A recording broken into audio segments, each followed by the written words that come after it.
Bonjour, mesdames et messieurs. Bienvenue à la séance extraordinaire pour l'adoption du budget pour l'année 2023. Alors, cette séance extraordinaire du 13 décembre 2022 sont présents tous les conseillers, à l'exception de M. Danny Saint-Amand. Et sont également présents Mme Lydia Lacaire, greffière, et M. Gerson Sanz, comment on dit? Sanz. Trésorier. C'est toujours pour être certain d'avoir la bonne prononciation. C'est quoi? Alors, à l'ordre du jour aujourd'hui, nous avons l'adoption du budget pour l'année 2023. Nous avons l'adoption du programme triennal des immobilisations pour l'année 2023, 2024 et 2025. Et nous avons enfin la levée de l'Assemblée. Nous allons voir ce soir M. Julien Bussière, notre conseiller en administration, qui fera la présentation du budget. Alors, à vous la parole, mon cher Julien. Est-ce qu'on peut adopter l'autre jour? Ah, ben oui! J'allais trop vite, moi, là. Je veux tellement bien faire. Alors, quelqu'un pour adopter l'ordre du jour? Madame Tétro. Appuyé par M. Boisvenu. Je l'ai eu tout de suite! On va le voir. Allez-y, mon cher monsieur. Parfait. Donc, je vais commencer par la première page, qui est la table des matières. Donc, premier point, c'est où vont vos taxes. Ensuite, les faits saillants des projets qui ont été accomplis durant 2022, durant cette année. Ensuite, le sommaire des revenus, le sommaire des charges, la taxation, entente intermunicipale, service de la dette, infrastructure en chiffres, ensuite le programme triennal et les orientations pour 2023 et enfin la conclusion. Donc, où vont vos taxes? La Ville s'efforce de gérer de façon rigoureuse et efficace chacun de ses dollars provenant principalement de la taxation. À cet effet, ces sommes sont réaffectées dans différents secteurs d'activité. L'objectif étant d'assurer un niveau de service de qualité et de répondre aux besoins de l'ensemble de la population. Donc, ce qu'on peut voir ici, on a un schéma et puis ça l'indique là, un ratio de à quel endroit les taxes sont distribuées. Donc, on peut voir l'aménagement, de l'urbanisme et du développement, on a 11%, ensuite sécurité publique, 12%, voirie, 12%, culture loisirs, développement social, on a un 12%, collecte et élimination des déchets, 8%, eau et égouts, 13%, frais de financement, 14% et administration, 19%. Dans le tableau, c'est illustré en sous, mais le pourcentage, c'est pour un dollar complet. Prochaine page, les faits saillants 2022. Donc, les projets qui ont été réalisés, premièrement, il y a eu la réfection du réseau routier sur la rue Cousineau. Il y a eu 125 mètres et la rue Bissonnette aussi qui a été refaite sur 180 mètres. Il y a eu l'achat d'équipements pour les travaux publics. On parle de remorque dompeur, un camion, une machine à peinture et le trackless là, pour le déneigement. Exactement. Ensuite, il y a eu le concassage des matériaux du dépôt sur la rue Carpentier. Ensuite, l'avancement dans les travaux de mise à jour pour la station Beaucoeur, qui se trouve à être à Bon Secours. C'est la station d'épuration d'eau. Ensuite, la mise à niveau du réseau régional d'eau potable. Ça inclut là, les équipements de mesure. Ensuite, l'achat d'un débitmètre pour le réservoir à Bon Secours. Début des travaux d'infrastructure du développement boisé du ruisseau, phase 3. Donc, c'est juste en bas de la ville. Prolongation du réseau et débuter l'aménagement pour la nouvelle construction d'immeubles à Place de la Samar, juste au bout du boulevard des Érables. Ensuite, la mise à niveau de la libellule, portes et fenêtres qui ont été changées et du centre communautaire, les fenêtres aussi ont été changées. Remplacement de la porte au garage municipal. Ensuite, achat de l'eau pour un nouveau développement sur la rue Bernier. Nous allons à la prochaine page, donc le sommaire des revenus de la ville. Donc, les revenus viennent, comme j'ai précédemment mentionné, principalement des taxes, donc unifamiliales, les logements, les industries. On parle pour 2023. On prévoit pour 2023 un revenu de 3 616 590. Ensuite, compensation tenant lieu de taxe, 223 276. Ensuite, services rendus, Ça vient des autres municipalités. Dans le fond, c'est le service d'eau, les loisirs. 641 735. Imposition de droit, 64 900. Ça, c'est la taxe de bienvenue. C'est bien ça, M. Saint? Ouais. Amende et pénalités, dans la cour municipale, on prévoit 10 000. Intérêt, ça, c'est sur les comptes bancaires, donc 7 876. Et on a autres revenus, 16 933. Et finalement, un transfert de 85 470. Donc, on parle d'un total de revenus de 4 666 780. On peut voir là en bas aussi, il y a un petit schéma là, qui explique, là, qui montre bien là, vraiment les revenus de la municipalité. On peut voir que 77% des revenus viennent des taxes municipales. Prochaine page, sommaire des charges. Donc, l'administration générale, on budgète 1 1324. Ensuite, la sécurité publique, 451 557. Pour ce qui est du transport, 462 757. L'hygiène du milieu, 950 930. Ça, c'est entre autres la disposition des boues dans le champ d'épuration, dans le parc d'épuration au bout de la rue Belle-Rive. C'est ça. Ensuite, santé et bien-être, 116 745. Aménagement, urbanisme et développement, 405 269. Ça inclut, entre autres, une nouvelle employée. Loisirs et culture, 751 841. Frais de financement de la dette, 301 793. Ensuite, quand on descend à la conciliation des fins fiscales, remboursement de la dette, 396 180. Activité d'investissement, 48 500. Affectation, donc 224 117. Et on tombe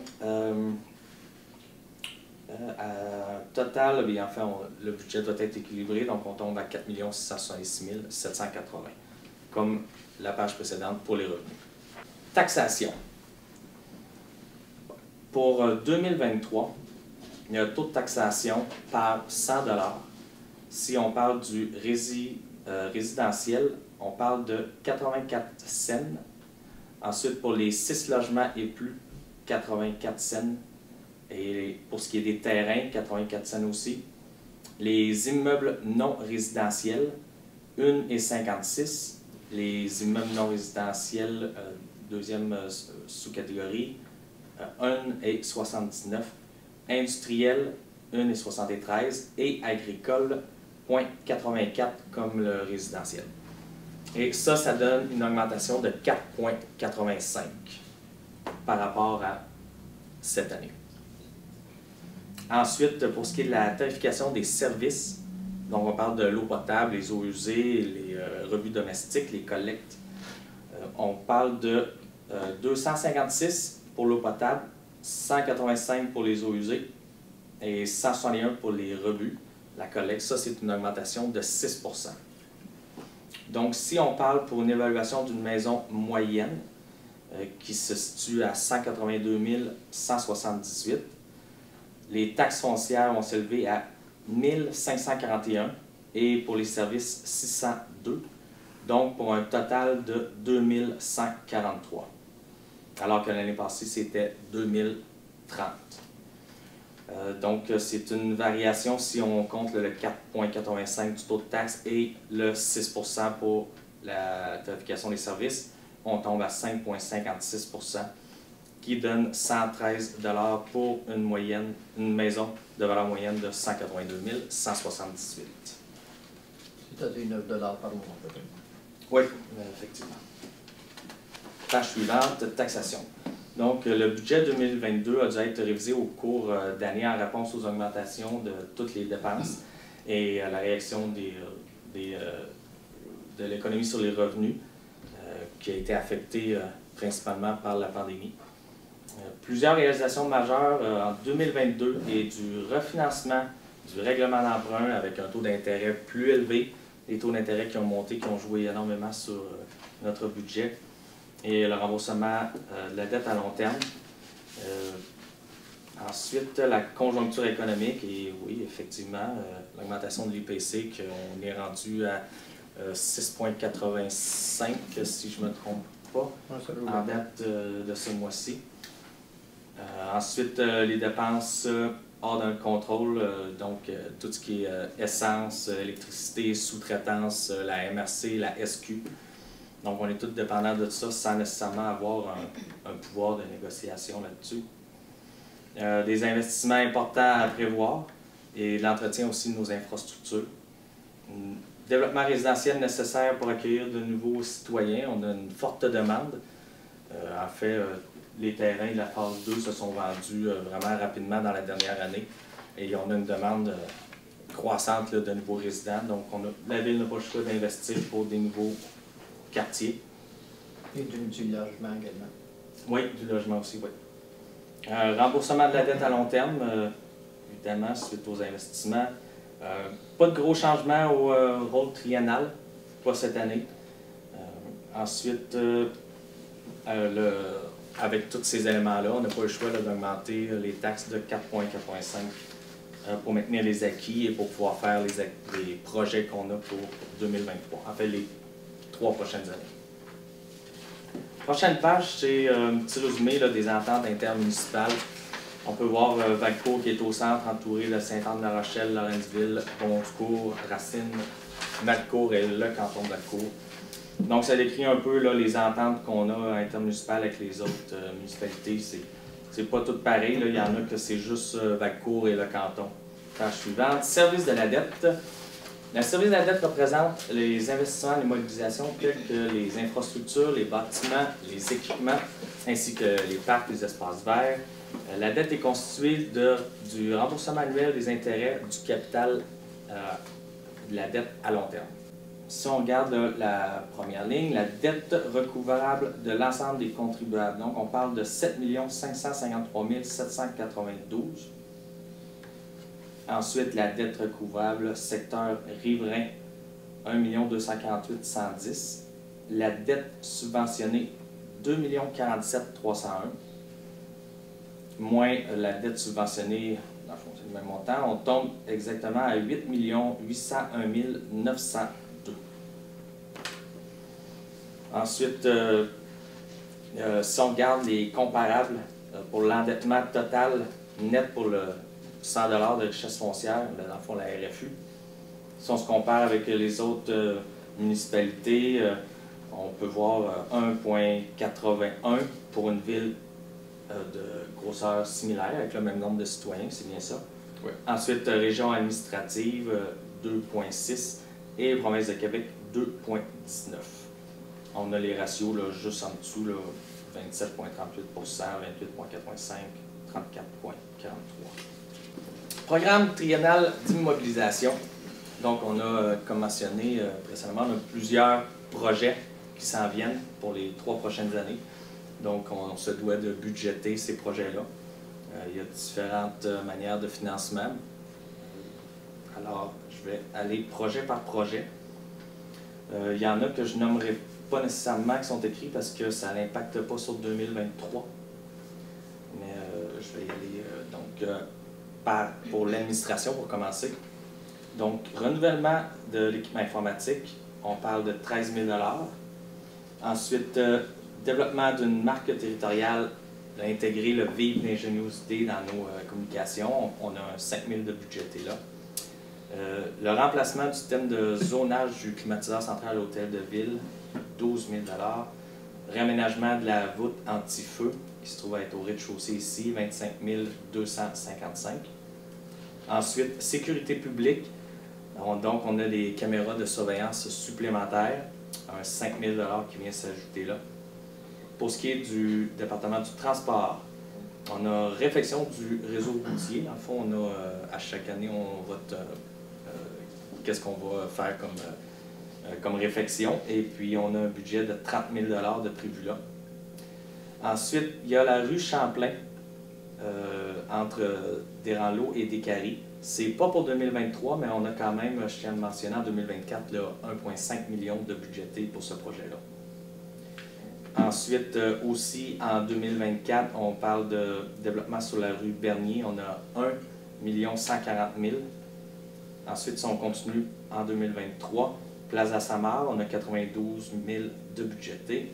Boisier du Ruisseau, phase 3, évidemment, 583 000. Développement secteur Yvonel-Bombardier, ça va être, on a un 17 000 cette année. C'est bien pour les plans et devis, ça? Si je ne me trompe pas, oui. Et en 2024, ça va être le projet, là, donc on a budgété 1,2 million. Équipement de voirie pour cette année 2023, donc on parle de 178 000. Ensuite, hygiène du milieu, donc l'achat de véhicules pour le service des eaux, 30 000. Travaux de mise à niveau des infrastructures à la station Beaucœur, 871 322. Système de dosage Javel, donc ça c'est un 25 000 aussi qu'on a budgété. Perçage, chambre de vanne, amélioration de l'accès aux vannes, ça c'est aussi au lac, ça c'est bien au lac Beaucœur aussi, hein, c'est ça, hein, c'est tout 5 600. Prochain projet, c'est la mise à niveau du suppresseur sur boulevard des Érables. C'est en 2024, cependant, celui-là, et on parle de 1 380 000. Ensuite, en 2024 aussi, on a un autre gros projet, là, la mise à niveau des accessoires existants, c'est sur les conduites régionales. On a 52 500 de budgété là.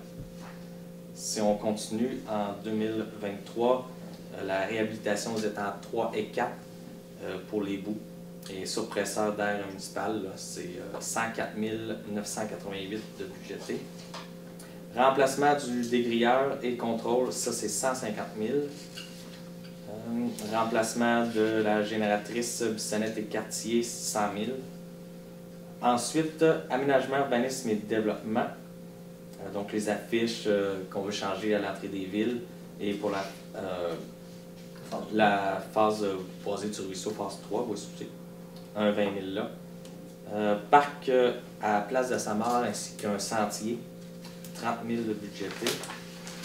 Pour ce qui est des loisirs et culture, aménagement de nouvelles pistes cyclables rue de la Montagne, on parle d'un 5 000 de budgété. Ensuite, en 2024, donc aménagement aussi pour la piste cyclable sur la rue de la Montagne, là, un nouveau parcours, on parle de 670 000 de budgété. Ensuite, on a des lampadaires à la piste Pont-Trac qui est juste sur la rue Champêtre, un 1500. On a des tables à pique-nique qu'on va acheter, un 4000. Patinoire extérieur, 87 500. Peinture, terrain de tennis, 20 000. C'est quand même plus élevé que ce que j'aurais pu penser avant d'arriver ici. Installation d'abreuvoir, 4 000. Air climatisé, centre communautaire, 4 000. Piscine, la peinture de la toiture, 7 000. Ciboulot, copeaux de cèdre, 3 000. Ciboulot, air climatisé, 6 000. Système de son portatif, 5 000 $. 9 000 $ au parc Cachien et parc Champêtre, 175 000 cette année, en 2023, et 206 en 2024. Donc, on prévoit en 2023 faire des projets pour 2 628 165. La page suivante, on peut voir, c'est aussi un même graphique où ce qu'on voit à quel endroit, dans quel domaine l'argent va être investi. Et on peut voir que massivement, c'est l'hygiène du milieu qui prend 50% du montant, donc 1 290 000.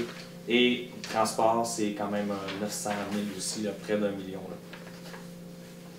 Et loisirs et culture tombe en troisième pour 330 000. Donc, pour réaliser tous ces beaux projets, on a des sources de financement. Donc, nous allons prendre 101 500 dans le budget d'opération. On va prendre 122 000 dans le surplus libre. On va prendre 174 822 dans le fonds de roulement affecté. Il y a 773 000 qui va être un emprunt à la charge de la ville. Il y a 309 380 qui viennent de la contribution des autres municipalités. Et le gouvernement du Québec va nous subventionner pour 1 147 462.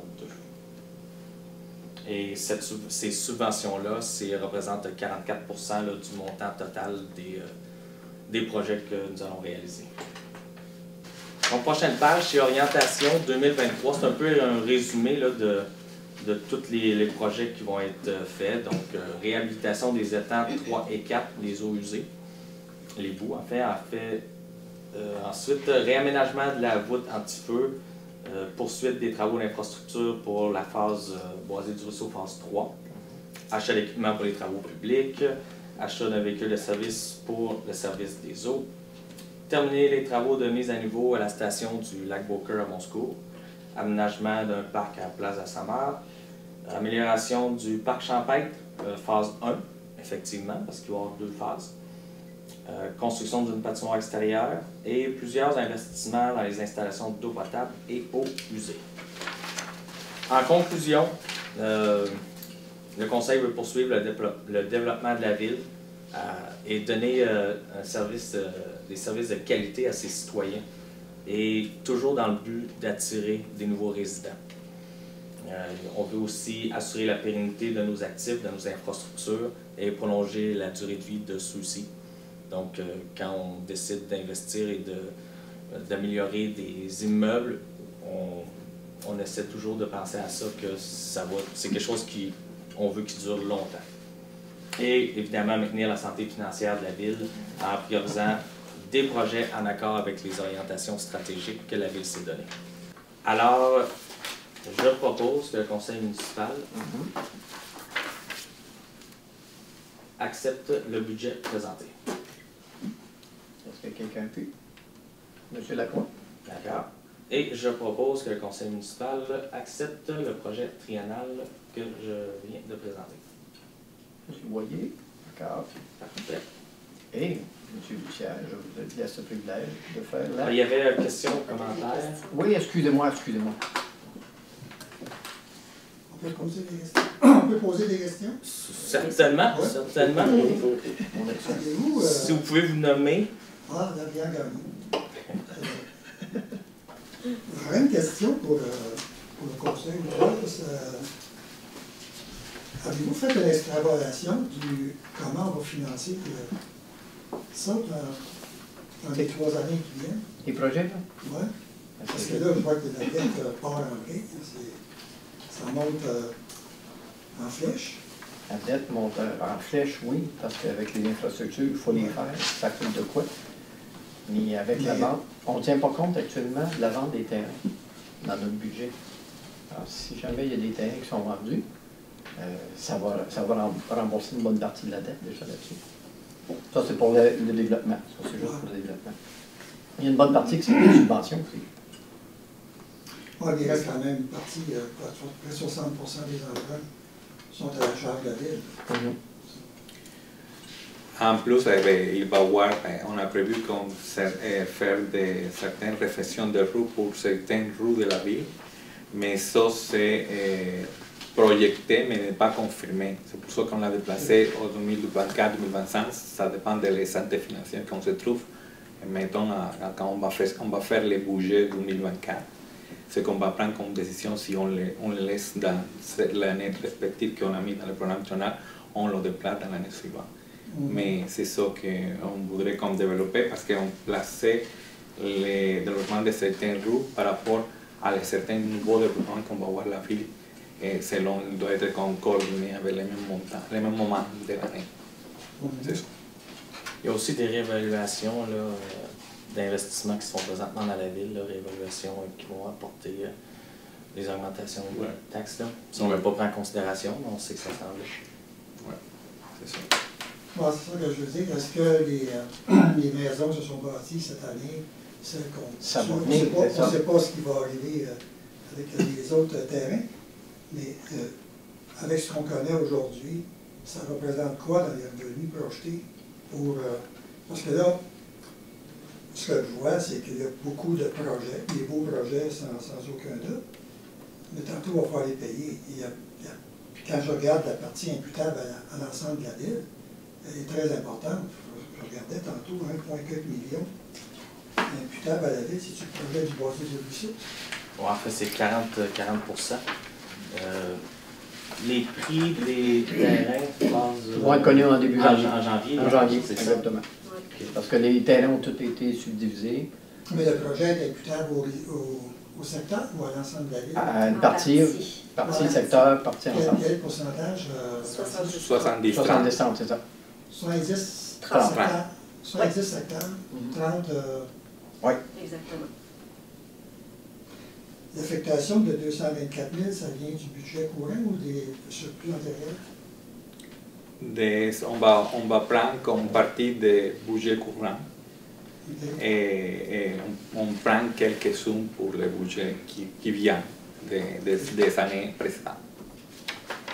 Parce que quand je regarde le taux de taxe, là, qui monte graduellement là, depuis 2020, 75, 77, 80, 85,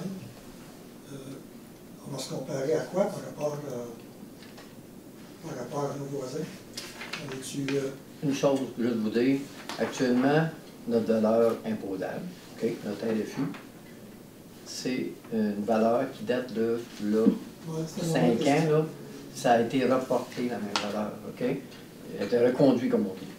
Donc, notre rôle, l'année prochaine, à la fin de l'année prochaine, il va être réajusté. Donc, à partir de là, les valeurs vont monter, puis en échange, le taux de taxe, lui, va descendre. Parce que là, on est comme décalé. Avec ce qui s'est passé en 2020-2021, il y a eu un gros boom de valeur, mais nous, on ne l'a pas encore. On ne peut pas l'imposer actuellement.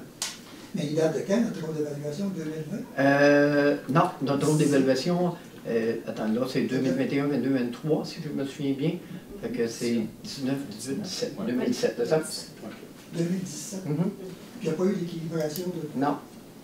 Quand il y avait une proposition, c'est Cadrin qui nous avait dit dans le temps que pour ce qu'on allait chercher de valeur, parce que avant que le gros boom s'arrive, il nous avait dit que ça ne valait pas la peine de faire. Puis pour l'avoir vérifié dans moi, je le vois aujourd'hui, on n'aurait pas dû le faire, c'est sûr. Mais ça s'est fait. Puis on n'est pas seul. Dans la MRC, on est 5 ou 6 municipalités, on est dans cette égalité-là. Puis c'est une chose, en tout cas, moi comme maire, c'est une chose qui ne se fera pas ici. C'est encore Cadrin qui est... C'est toujours Cadrin qui est là. Mais la réalité a tellement changé qu'eux-mêmes ne le recommanderont plus jamais. Mais on vit avec cette réalité-là. Donc on se retrouve avec une valeur actuellement qui ne représente pas notre valeur réelle, qu'on ne peut pas imposer parce qu'on n'a pas eu de réajustement là-dessus. C'est un beau budget, beaucoup de beaux projets. Bien, ce qu'on veut, c'est qu'on veut que les citoyens, soient bien ici, puis on veut également que de nouveaux citoyens viennent s'établir. Moi, ça me fend le cœur de voir des gens partir à l'heure de la fin des chiffres, là, puis que ça fait une filée qui s'en va jusqu'à la Cine ou qui s'en va de l'autre bord, là, alors qu'ils pourraient demeurer ici, puis voyager 1 ou 2 fois par semaine pour aller faire leur workshop. Ça fait longtemps, ça. C'est ça, mais là on veut... Je pense qu'on est tous d'accord là-dessus. C'est ça. Mais là on veut avoir une meilleure offre d'habitation. Il y a des condos qui vont se bâtir, il y a des blocs appartements qui sont bâtis qui vont se bâtir. Il va y avoir d'autres sortes de bâtiments qui vont se faire. Donc, il va y avoir une diversification d'habitation qui vont faire en sorte que les gens sont intéressés. Ça ne sera peut-être pas tout de l'unifamilial, il va y avoir du jumelé, il va y avoir des maisons en ligne, des choses comme ça. Plusieurs options. Donc, ça va possiblement attirer des gens à venir s'établir avec eux. Mais c'est toutes des options là, qui viennent de Valcourt 2030, là, où il y a un rendez-vous. C'est oui. la demande qu'on avait eue, dans le fond. Autre question, Jules, au niveau des dépenses, vous avez une augmentation des dépenses de l'ordre de 12,36 %.